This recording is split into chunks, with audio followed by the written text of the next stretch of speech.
ನಮಸ್ಕಾರ. ವಿಧಿಯಾಟವನ್ನು ಮೀರುವುದಕ್ಕೆ ಸಾಕ್ಷಾತ್ ದೇವತೆಗಳಿಂದಲೂ ಸಾಧ್ಯವಿಲ್ಲ ಎನ್ನುತ್ತಾರೆ. ತಾಯಿಯ ಗರ್ಭದಲ್ಲಿದ್ದಾಗಲೇ ಅಶ್ವತ್ಥಾಮನ ಬ್ರಹ್ಮಾಸ್ತ್ರದಿಂದ ಸುಟ್ಟು ಹೋಗಿ ಶ್ರೀಕೃಷ್ಣನ ಕೃಪೆಯಿಂದ ಮತ್ತೆ ಜೀವ ಪಡೆದವನು ಅಭಿಮನ್ಯುವಿನ ವೀರಪುತ್ರ ಪರೀಕ್ಷಿತ ಮಹಾರಾಜ. ಕುರುಕ್ಷೇತ್ರ ಯುದ್ಧದ ನಂತರ ಪಾಂಡವರ ಉತ್ತರಾಧಿಕಾರಿಯಾಗಿ ಧರ್ಮದಿಂದ ರಾಜ್ಯವನ್ನಾಳಿದ ಈ ಚಕ್ರವರ್ತಿಯ ಜೀವನದಲ್ಲಿ ನಡೆದ ಒಂದೇ ಒಂದು ಸಣ್ಣ ತಪ್ಪು ಇಡೀ ಮಾನವ ಕುಲಕ್ಕೆ ಶ್ರೀಮದ್ ಭಾಗವತದಂತಹ ಮಹಾನ್ ಗ್ರಂಥ ಸಿಗಲು ಕಾರಣವಾಯಿತು ಎಂದರೆ ನೀವು ನಂಬುತ್ತೀರಾ? ಒಂದು ಕ್ಷಣದ ಸಿಟ್ಟು, ಒಂದು ಶಾಪ ಮತ್ತು 7 ದಿನಗಳ ಮುಕ್ತಿ. ಬನ್ನಿ, ಪರೀಕ್ಷಿತ ರಾಜನ ಆ ರೋಚಕ ಕಥೆಯನ್ನು ತಿಳಿಯೋಣ. ಅದು ದ್ವಾಪರ ಯುಗ ಮುಗಿದು ಕಲಿಯುಗ ಕಾಲಿಡುತ್ತಿದ್ದ ಸಮಯ. ಹಸ್ತಿನಾವತಿಯ ರಾಜ ಪರೀಕ್ಷಿತನು ದಿಗ್ವಿಜಯಕ್ಕೆ ಹೊರಟಿದ್ದ.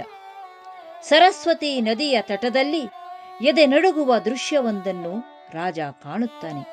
ಕಪ್ಪಗಿನ ಪುರುಷನೊಬ್ಬ ಒಂದೇ ಕಾಲಿನ ಮೇಲೆ ನಿಂತಿದ್ದ ಎತ್ತು ಮತ್ತು ಅಳುತ್ತಿದ್ದ ಹಸುವನ್ನು ಕ್ರೂರವಾಗಿ ದಂಡಿಸುತ್ತಿದ್ದನು. ಆ ಎತ್ತು ಸಾಕ್ಷಾತ್ ಧರ್ಮ ದೇವತೆಯಾದರೆ ಹಸು ಭೂಮಿ ತಾಯಿಯಾಗಿದ್ದಳು.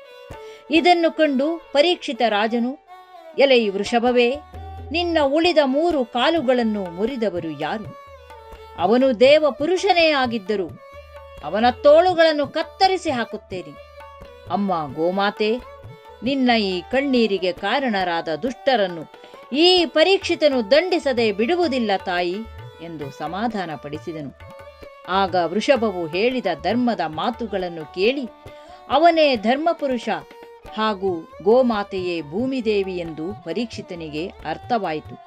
ಕೃತಯುಗದಲ್ಲಿ ಧರ್ಮದೇವತೆಗೆ ತಪಸ್ಸು, ಪವಿತ್ರತೆ, ದಯೆ, ಸತ್ಯ ಎಂಬ 4 ಪಾದಗಳಿದ್ದವು.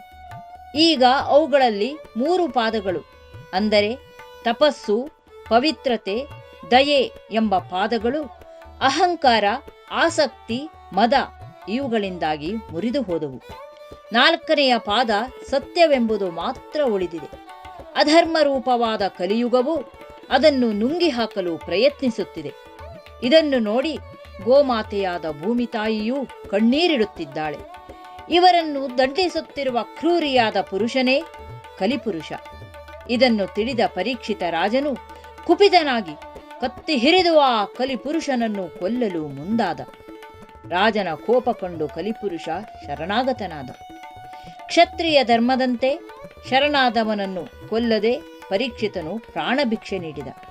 ಆದರೆ ನನ್ನ ರಾಜ್ಯದಲ್ಲಿ ನಿನಗೆ ಜಾಗವಿಲ್ಲ ಎಂದು ಗುಡುಗಿದ. ಆಗ ಕಲಿಯು, ಮಹಾರಾಜ, ಜಗತ್ತಿಗೆಲ್ಲ ನೀನೇ ಒಡೆಯ, ನಾನಿರಲು ಸ್ವಲ್ಪ ಜಾಗ ಕೊಡು ಎಂದು ಬೇಡಿದಾಗ ರಾಜನು ಜೂಜಾಟ, ಮದ್ಯಪಾನ, ಅಧರ್ಮದ ಸ್ತ್ರೀಸಂಗ ಮತ್ತು ಹಿಂಸೆ ನಡೆಯುವ ಸ್ಥಳಗಳನ್ನು ನೀಡಿದ. ಇವು ಸಾಲದೆಂದು ಕಲಿಪುರುಷನು ಹೇಳಿದಾಗ ರಾಜನು ಯೋಚಿಸದೆ ಬಂಗಾರದಲ್ಲಿ ನೆಲೆಸಲು ಅನುಮತಿ ನೀಡಿದನು. ಇದೇ ರಾಜ ಮಾಡಿದ ಬಹುದೊಡ್ಡ ತಪ್ಪು. ಏಕೆಂದರೆ ಬಂಗಾರದಲ್ಲಿ ಈ 4 ಕೆಡುಕುಗಳ ಜೊತೆಗೆ ದ್ವೇಷವೂ ಅಡಗಿರುತ್ತದೆ ಎಂಬುದು ಆತನಿಗೆ ತಿಳಿಯಲಿಲ್ಲ. ದಿನಗಳು ಉರುಳಿದವು. ಒಮ್ಮೆ ಪರೀಕ್ಷಿತನು ಪೂರ್ವಜರ ಕಾಲದ ಚಿನ್ನದ ಕಿರೀಟವನ್ನು ಧರಿಸಿ ಕಾಡಿಗೆ ಬೇಟೆಗೆ ಹೋದನು. ಆ ಚಿನ್ನದ ಕಿರೀಟದ ಮೂಲಕ ಕಲಿಪುರುಷ ರಾಜನ ಬುದ್ಧಿಯನ್ನು ಪ್ರವೇಶಿಸಿದನು. ಕಾಡಿನಲ್ಲಿ ಅಲೆದು ಸುಸ್ತಾದ ರಾಜನಿಗೆ ವಿಪರೀತ ಬಾಯಾರಿಕೆಯಾಯಿತು. ನೀರು ಹುಡುಕುತ್ತಾ ಶಮೀಕ ಋಷಿಗಳ ಆಶ್ರಮಕ್ಕೆ ಬಂದನು. ಋಷಿಗಳು ಗಾಢ ಧ್ಯಾನದಲ್ಲಿದ್ದರು. ನೀರು ಕೇಳಿದರೂ ಉತ್ತರಿಸದಿದ್ದಾಗ ಕಲಿಯಿಂದ ಪ್ರಭಾವಿತನಾಗಿದ್ದ ರಾಜನಿಗೆ ಅಹಂಕಾರ ನೆತ್ತಿಗೇರಿತು. ನಾನು ಚಕ್ರವರ್ತಿ, ನನ್ನನ್ನೇ ಇವನು ಅಲಕ್ಷ್ಯ ಮಾಡುತ್ತಾನಲ್ಲ ಎಂಬ ಸಿಟ್ಟಿನಲ್ಲಿ ಅಲ್ಲಿಯೇ ಸತ್ತು ಬಿದ್ದಿದ್ದ ಹಾವೊಂದನ್ನು ತನ್ನ ಬಿಲ್ಲಿನ ತುದಿಯಿಂದ ಎತ್ತಿ ಋಷಿಗಳ ಕೊರಳಿಗೆ ಹಾರದಂತೆ ಹಾಕಿ ಅರಮನೆಗೆ ಮರಳಿದನು. ಸ್ವಲ್ಪ ಸಮಯದ ನಂತರ ಋಷಿಯ ಮಗ ಶೃಂಗಿಮುನಿ ಅಲ್ಲಿಗೆ ಬಂದ. ತಂದೆಯ ಕೊರಳಲ್ಲಿ ಸತ್ತ ಹಾವನ್ನು ಕಂಡು ಅವನ ರಕ್ತ ಕುದಿಯಿತು. ದಿವ್ಯ ದೃಷ್ಟಿಯಿಂದ ಇದು ಪರೀಕ್ಷಿತನ ಕೆಲಸವೆಂದು ತಿಳಿದು ಕೋಪದ ಭರದಲ್ಲಿ ಕೌಶಿಕಿಯ ನದಿಯ ನೀರನ್ನು ಹಿಡಿದು, ನನ್ನ ತಂದೆಯನ್ನು ಅವಮಾನಿಸಿದ ಆ ರಾಜ ಇಂದಿನಿಂದ 7ನೇ ದಿನದಂದು ತಕ್ಷಕನೆಂಬ ಸರ್ಪದ ಕಾಟದಿಂದ ಸಾಯಲಿ ಎಂದು ಘೋರ ಶಾಪವಿತ್ತನು. ಅರಮನೆಗೆ ಬಂದು ಚಿನ್ನದ ಕಿರೀಟ ತೆಗೆದ ಕೂಡಲೇ ಪರೀಕ್ಷಿತನಿಗೆ ತನ್ನ ತಪ್ಪಿನ ಅರಿವಾಯಿತು. ಛೇ, ಎಂತಹ ಪಾಪ ಮಾಡಿದೆ ಎಂದು ಪಶ್ಚಾತ್ತಾಪ ಪಡುತ್ತಿದ್ದಾಗಲೇ ಶಾಪದ ವಿಷಯ ತಿಳಿಯಿತು. ರಾಜ ಹೆದರಲಿಲ್ಲ, ಬದಲಾಗಿ ಇದನ್ನು ಪ್ರಾಯಶ್ಚಿತ್ತವೆಂದು ಭಾವಿಸಿದನು. ಮಗ ಜನಮೇಜಯನಿಗೆ ರಾಜ್ಯ ಒಪ್ಪಿಸಿ ಗಂಗಾ ನದಿಯ ತಟಕ್ಕೆ ಬಂದು ಪ್ರಾಯೋಪವೇಶಕ್ಕೆ ಕುಳಿತನು. ಅವನಿಗೆ ಬೇಕಿದ್ದದ್ದು ಸಾವಿನಿಂದ ರಕ್ಷಣೆಯಲ್ಲ, ಮುಕ್ತಿ. ಆಗ ಅಲ್ಲಿಗೆ ಬಂದವರೇ ಸಾಕ್ಷಾತ್ ಶುಕಮುನಿಗಳು. ಸಾಯುವ ಮುನ್ನ ಮನುಷ್ಯ ಏನು ಮಾಡಬೇಕು? ಮರಣ ಸಮಯವು ಹತ್ತಿರವಾಗಿರುವಾಗ ಅಂತಃಕರಣ ಹಾಗೂ ಶರೀರದಿಂದ ಮಾಡಬೇಕಾದ ಶುದ್ಧ ಕರ್ಮವು ಯಾವುದು? ಮಹಾತ್ಮರೇ, ಮರಣ ಸಮಯದಲ್ಲಿ ಮನುಷ್ಯನಾದವನು ಏನು ಮಾಡಬೇಕು? ಯಾವುದನ್ನು ಶ್ರವಣಿಸಬೇಕು? ಯಾರ ಜಪ, ಯಾರ ಸ್ಮರಣೆ, ಯಾರ ಭಜನೆ ಮಾಡಬೇಕು ಹಾಗೂ ಯಾವುದನ್ನು ತ್ಯಜಿಸಬೇಕು ಎಂಬ ರಾಜನ ಪ್ರಶ್ನೆಗೆ ಉತ್ತರ ರೂಪದಲ್ಲಿ ಸತತ 7 ದಿನಗಳ ಕಾಲ ಶುಕಮುನಿಗಳು ಪರಮಾತ್ಮನ ಲೀಲೆಗಳನ್ನೊಳಗೊಂಡ ಶ್ರೀಮದ್ ಭಾಗವತವನ್ನು ಬೋಧಿಸಿದರು. ಕೃಷ್ಣನ ಲೀಲೆಗಳಲ್ಲಿ ಲೀನನಾದ ಪರೀಕ್ಷಿತ ದೇಹದ ವ್ಯಾಮೋಹ ತೊರೆದು ಆತ್ಮಜ್ಞಾನ ಪಡೆದ.